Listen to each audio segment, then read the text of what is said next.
So for those of you following me for a long time, you've seen me do this before, but I had a gentleman comment on one of my videos on YouTube, and it's been taken down. I only know because of the notifications I get. So why it was taken down, I don't know. There was nothing wrong with the comment, so I'm very unsure of it, but I thought there's a lot of you out there that don't know how to generate your hexagons. It sounds complicated, it's not. It's also one of the most simple and accurate forms of divination.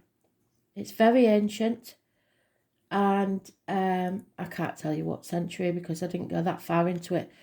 But once you've generated the hexagon, you can Google the number of it and find it quite easily. So you don't need to buy a book. You don't have to buy the coins. You can use 3 coins of the same denomination. The tails will equal the number 3. The heads will equal the number 2. So when you throw them together, it adds up to a number. That number is what you write down. But the Orientals, the Chinese, start from the bottom and work their way up. So you put your first number at the bottom. The only little piece that is slightly complicated, and it's not at all, is that if you get a 6 or a 9, then you have generated changing lines, because you write it down as you would normally, and then if you've got a 6 or a 9 in it, you write it down again exactly the same, except that the 6 will become a broken to a solid line, because each equal number is a broken line and each odd number is a solid line. So the 9 will then become a broken line and the 6 would become a solid line. So then you have 2 patterns, both exactly the same except for your changing line. And you read them both, because one is the situation as it is and the next is how it is about to change, because you've done something to change the outcome. Probably generating the hexagon. You've asked which way to go and they're giving you the advice.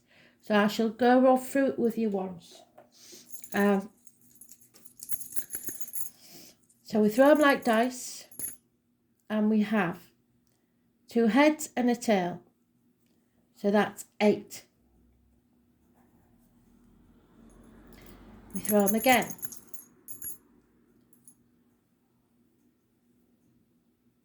2 heads and a tail. Sorry, it was 2 tails and a head before. This is, you can rewind. 2 heads and a tail is 7. So 2 tails and a head is 8, sorry. 2 tails and a head is 8.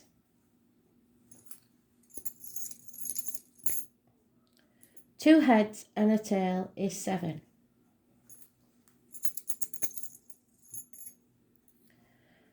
2 tails and a head is 8. We've got a pattern going here, haven't we? It's not usually this easy. I mean, it's not this regimented, should I say. And 2 tails and a head again is 8. So I've wrote the numbers, can you see? From bottom to top. The bottom one is equal, so we put a broken line, a solid line for the odd, a broken line, a solid line, and 2 broken. So then you would Google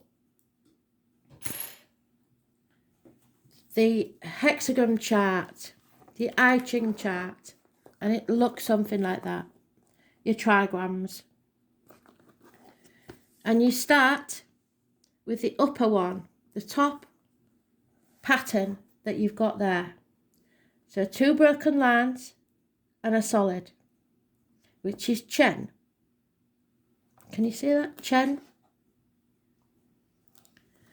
And then we go down to a broken, a solid, and a broken. So the lower, in Chen, a broken, a solid, and a broken, which brings us to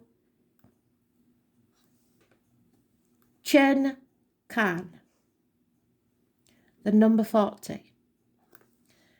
And then all you do is put the number 40 into Google, I Ching, and it will bring you up the meaning. It's as simple as that.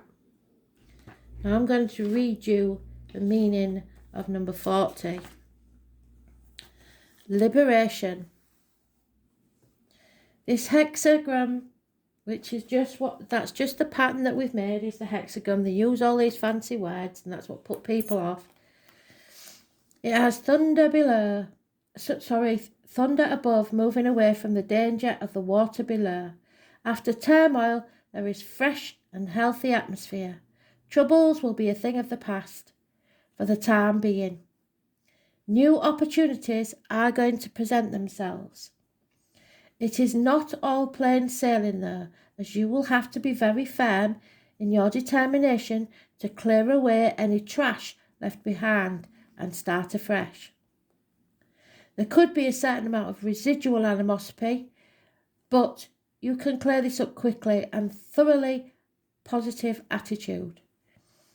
Once you've done this, you will feel truly liberated and able to pursue whatever it is that you want in your life.